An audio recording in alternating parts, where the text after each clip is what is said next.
Hello everyone and welcome back to Nathan and Deer's Guide to Everything. Today we have another beginner's guide for you, a how-to guide on how to build your first cleric. Now this was a subscriber request, so thank you very much for the suggestion. I'm always looking to know what you guys want to see next. Eventually, obviously, I will make my way through all the classes, but this is where we are next. And so, yeah, you guys guide the channel. So again, please feel free to leave a like and a comment and subscribe if you're not already. I would really appreciate the support. The comment mentioned that they wanted a healer in the party, and they weren't sure whether to go for a paladin or a cleric. Now, what I would say is a paladin is much more of a martial-focused class, with this emphasis on the odd support and divine smite, and they cast their spells through using their charisma. Now while they do have usually a devotion to a deity of some kind, that's kind of where they draw their power from, sometimes not. Whereas a cleric is mainly support and utility focused, not strictly, but mainly that's kind of what the role that they fill within a party. Clerics tend to pull their power from one divine source, whether that just be a purpose, a god, a demigod, a particular person. Sometimes maybe it almost works like a warlock patron, so you can flavour it however you like. It's always interesting to see new takes on that kind of thing, but today we're going to go with a very typical build, and this is on the basic rule set on D&D Beyond. We're going to go for a cleric of the life domain. I've done a bit of research into like the Pantheon. I found a god that I quite liked, so we're going to flavour our character all based around that. Without further ado, let's jump into it. So here we are, we head over to my characters and we're going to go look to create a character. We're going to go for a standard build. Feel free, if you are still a beginner, to use the show help text, and that will guide you through every step, even more detailed than what I'm going through. Let's randomize a name. I quite like that. Alteris Falcon, that's good. Falcon, we'll take Falcon. I like that idea, and I think this will be a gent, and doing a bit of research into the best classes for this. ASMR is a really good choice because you get a +1 to your wisdom. The charisma score is not as useful, but a +1 to wisdom is fantastic, which is what we're looking for here. As a cleric, your main focuses will be your strength or dexterity, depending on what primary weapon you're going to look to use as your cleric, as well as wisdom and constitution. But wisdom needs to be the highest. That is your spellcasting modifier, and that's what you're going to be using the most. Clerics are spellcasters primarily, so lean into that more. But you are going to want a little bit of health as well, just in case you ever get approached. You can become that defender as well, so constitution is good. So the order we're going to prioritize things in, and I would recommend for yourselves, is wisdom, constitution, and then a physical stat after that. But we're going to go for a very typical build here. Like I said, ASMR is really good, Arakocra is really good, but we're going to go for a dwarf, a hill dwarf specifically, because this gives us extra constitution. There's nothing to underestimate. I really like hill dwarves. I just think they're fantastic, so let's go with that. And it's very typical, and I think the main picture for a cleric, the advertisements for Dungeons & Dragons, is a dwarven cleric. So we're going to lean into that, and we're going to go very typical build here. We can choose a dwarf's artisan tools, and we're going to go for, I like the idea, maybe we like a good drink. That gets us ready for battle, eh? We do get stone cunning as a dwarf, which means we have advantage to identify the origin of stonework. We get dwarven toughness, so we have more hit points. That's really, really good if you are going to fill that defender role as well on the front line. We get dwarven combat training, so we get proficiency with the battle axe, hand axe, light hammer, or warhammer, in addition to whatever a cleric gives us, which I'll show you in a minute. We have advantage against poison, and we have dark vision as a dwarf. So for our class, obviously we're going to go for a cleric, and we are actually going to start at level 2, just so I can show you the channel divinity features, which is a highlight on how the cleric functions. So first of all, for hit points, we get a 1d8 hit dice per cleric level, so it kind of sits in that medium ground, not quite full tank, but 1d8 is decent, especially for a spellcaster, for a full spellcaster anyway. For our proficiencies, as you can see, we have saving throws in wisdom and charisma, which are probably the two highest rolled ones outside of dexterity, obviously, for a physical stat. So wisdom and charisma is fantastic to resist spells. And a cleric skill we're going to go for first of all. We already have advantage on history with stone cunning, but I think perhaps because we're good, I know what domain we're going life domain, so I think perhaps medicine would probably be the best one, and I think religion, because we are going to be religious in all capacities, so we'll stick with that for now. Spellcasting for a Cleric is very, very diverse. You have access to a full swath of a spell list, the entire Cleric spell list, which you can change every day, all of your spells, after you take a long rest. So loads of utility, loads of offensive options as well, depending on what subclass you go for. So yeah, really, really diverse, similar to a Druid. And as I said before, Wisdom is just spellcasting modifier here. So that's wants to be your highest stat, without a doubt. Now we choose our Divine Domain. So as you can see, the suggestion here is we choose one domain related to your deity. So that could be knowledge, life, light, nature, tempest, trickery, or war. Those are the basic rules set in the player's handbook. The free stuff on D&D Beyond, we only have option for the life domain. And if you search on the main website, there is recommendations for which gods will kind of fit into this. And the general consensus is it's basically just not an evil god. Any of these could look to retain life in the world and be a healer. It doesn't mean you have to be super good aligned, you just keep your friends alive. It can be a neutral kind of vibe.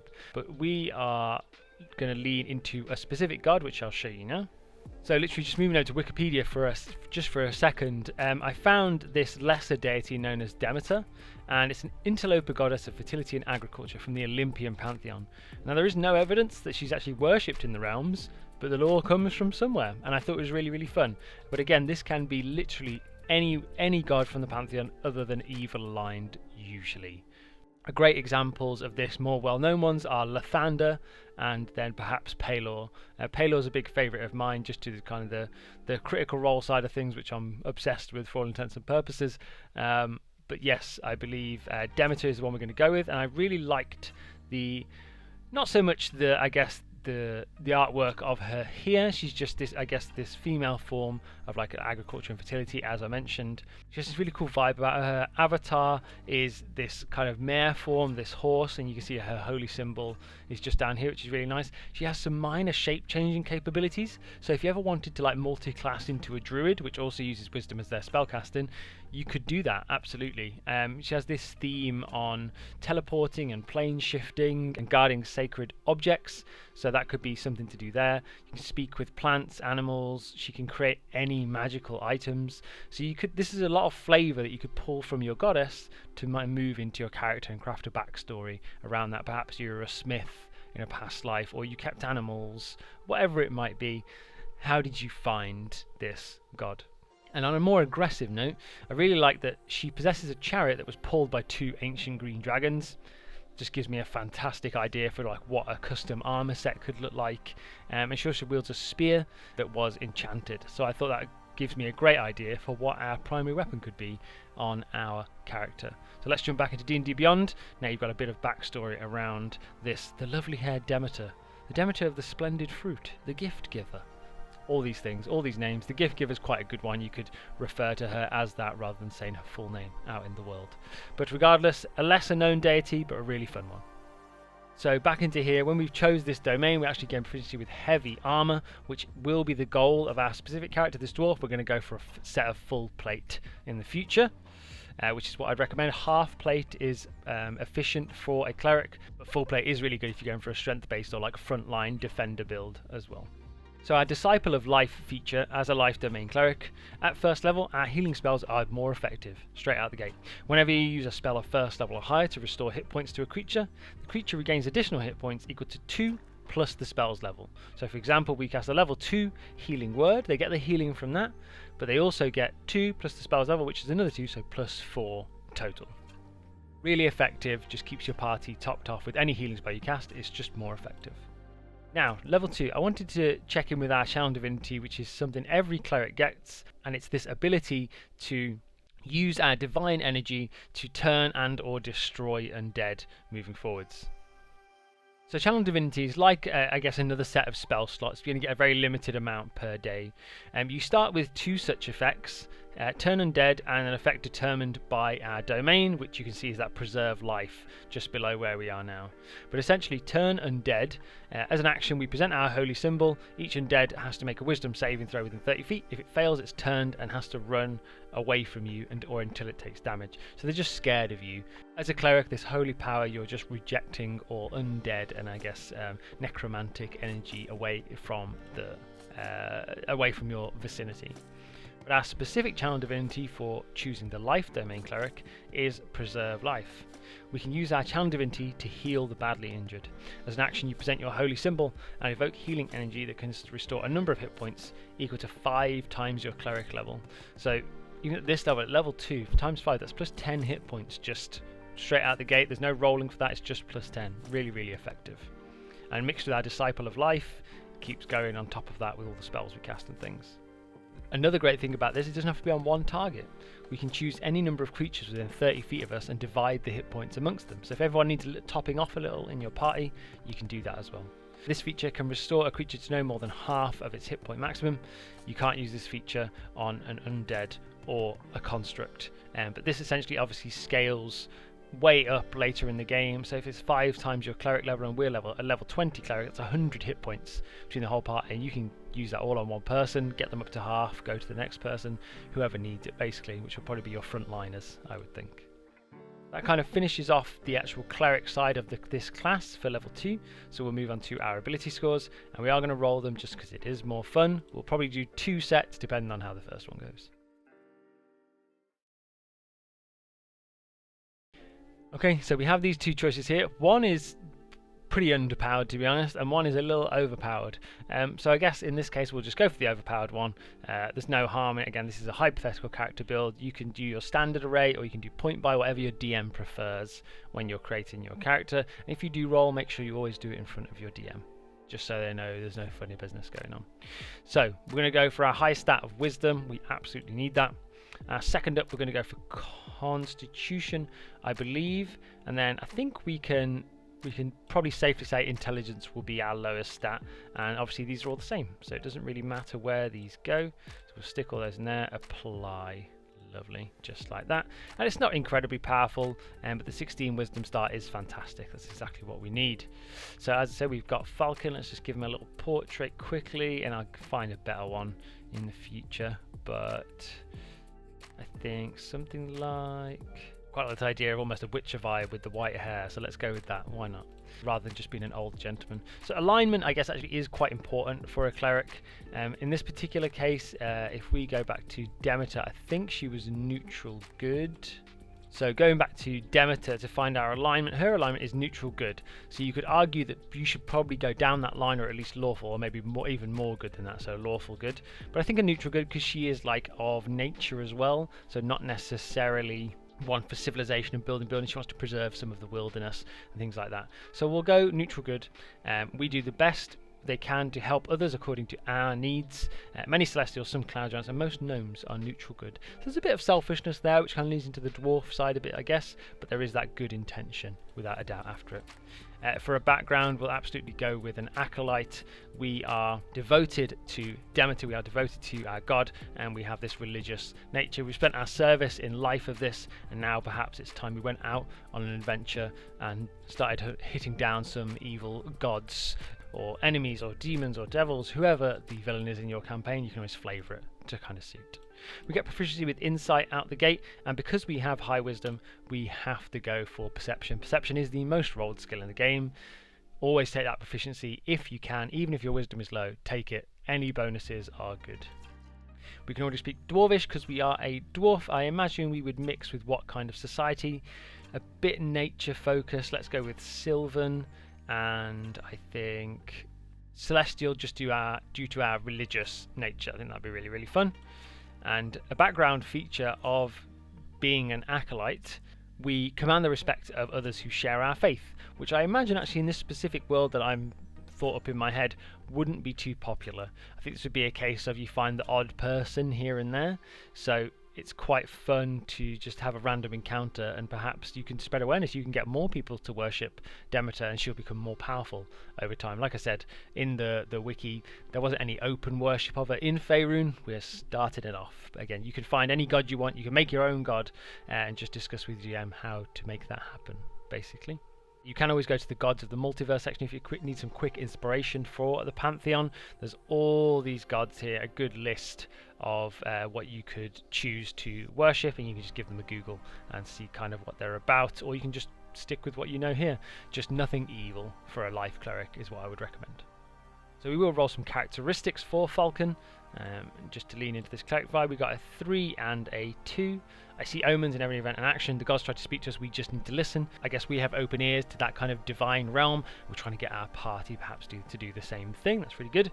And number 2, I can find common ground between the fiercest enemies, empathizing with them and always working towards peace. So that is really trying to disengage on combat and trying to turn things to your side and just see some sense. Perhaps if they're corrupted or they mean well but they're going about it the wrong way, it's like that likable villain almost kind of thing. For our ideals, we rolled 5, faith. I trust that my deity will guide my actions. I have faith that if I work hard, things will go well. So that's just staying on top of your worship and things like that, and it's a great thing to roleplay as a cleric, I think. You don't want to try and push it on to other people and be like, I guess what would be the term, be like a Bible basher, but it's a great idea to just spread the word of your deity in game. Just say, where do you get this power from? Why are you so good at healing? It's because it all comes from this one divine creature. Rolling a bond, we got 5 again. I will do anything to protect the temple where I serve. So this could be a really important place in the universe, perhaps where a campaign starts. Perhaps there's been an incursion of undead on your temple, and then that's when the rest of the party arrives to save you. That's your introduction to the campaign. Loads of options there, but that's really, really good. And that's where you could, amongst your backstory, come up with a good backstory for maybe who else works at your temple. How many other acolytes are there? What's your rank there? Anything. Finally, our flaw, I am inflexible in my thinking. So that is, yeah, I mean, that's stubbornness of a dwarf, basically. But you could take that into everything rather than just around. You could take that into anything. So not just being a dwarf and having those, I guess it's presumptuous to say they have a dislike for certain other races. In your world, they may not. It could just be you're just a stubborn character. And it's focused on Falcon in this case. He's just a stubborn guy, and he will not hear about any other deity's power or anything like that. For our equipment, we're going to go with choosing starting equipment, and I think we'll go for a Warhammer because we're proficient in that because of taking our dwarf background. We are going to change this, like I said, to suit Demeter, our goddess that we've chosen, and we'll go for, I think, chainmail out the gate for some good protection. We'll go for any simple weapon. It says we can pick a spear here, but I'm actually going to go crossbow for now, and I'm going to add a different spear in separately. And I think probably a priest's pack. And what would our holy symbol be?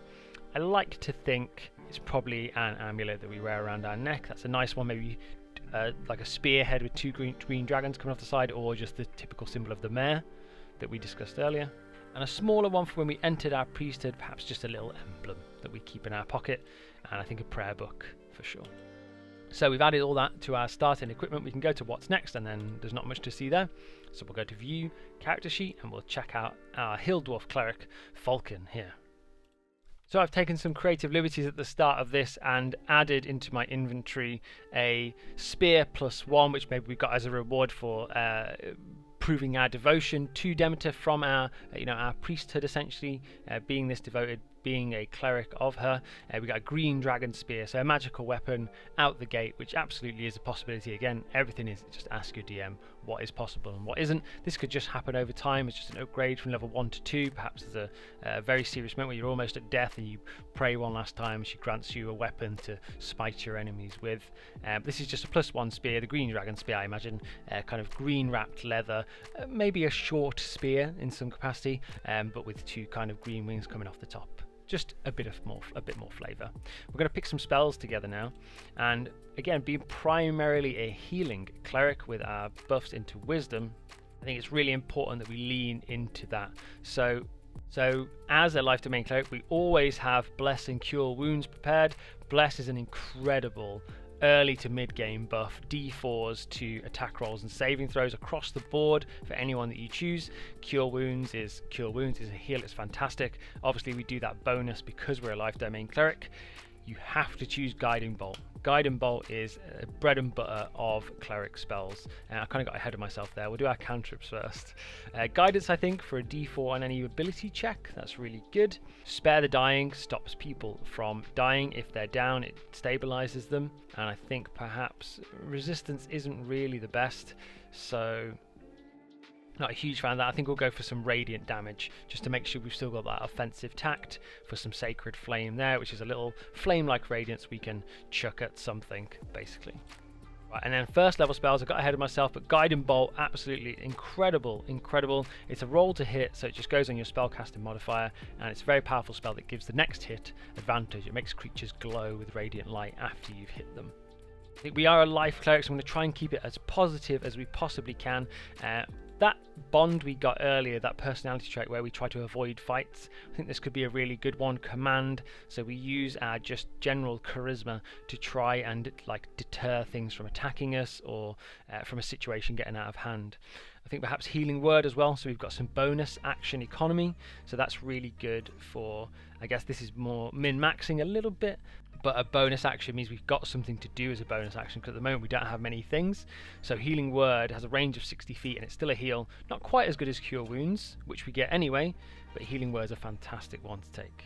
I think we would never want to be surprised by any evil magics, so I do think perhaps Detect Good and Evil or Detect Magic, you could flavour either way. I think I'm going to go with Detect Magic, so we can cast it as a ritual and not use some spell slots, which would be really fun. And I think finally, to keep our friends alive even more, again, you could go with Sanctuary or Shield of Faith for more utility. Sanctuary essentially means that anything that wants to hit one of your friends has to make a wisdom saving throw before they can do so. They have to choose a new target otherwise. Shield of Faith is just a bonus to AC. You could flavour this however you like. I think I'll go Shield of Faith. And that's a concentration spell, which we don't have many of currently, other than Bless, so it depends what you have up at any one time. Bless should be your go-to in this particular case, but Shield of Faith's really good. You could maybe flavour it as like some green dragon winds come round and protect the particular person. But that is basically it for Falcon, our life domain cleric. You can see all of your healing features in the screen here, as well as your channel divinity. You don't want to forget about that little bit of extra action economy you have as a cleric. It's really important. And as I said, clerics are primarily utility and support focused, but it doesn't mean they can't dish out some damage. We've got a spear. If we need to use it, it's there. But yeah, that's it for now. This has been Nathrandir's guide to everything. This is Falcon, the Hill Dwarf cleric. A life domain and worshipper of Demeter. We'll be back with part 2 very soon. In the meantime, please leave a like, a comment and subscribe if you haven't already. Leave a comment with any class or character kind of build you want me to come up with next, and I'll see what I can do. Like I said, this was a subscriber request and a great one at that, so thank you. For now, that's everything. I look forward to seeing you guys in the next one. Bye bye.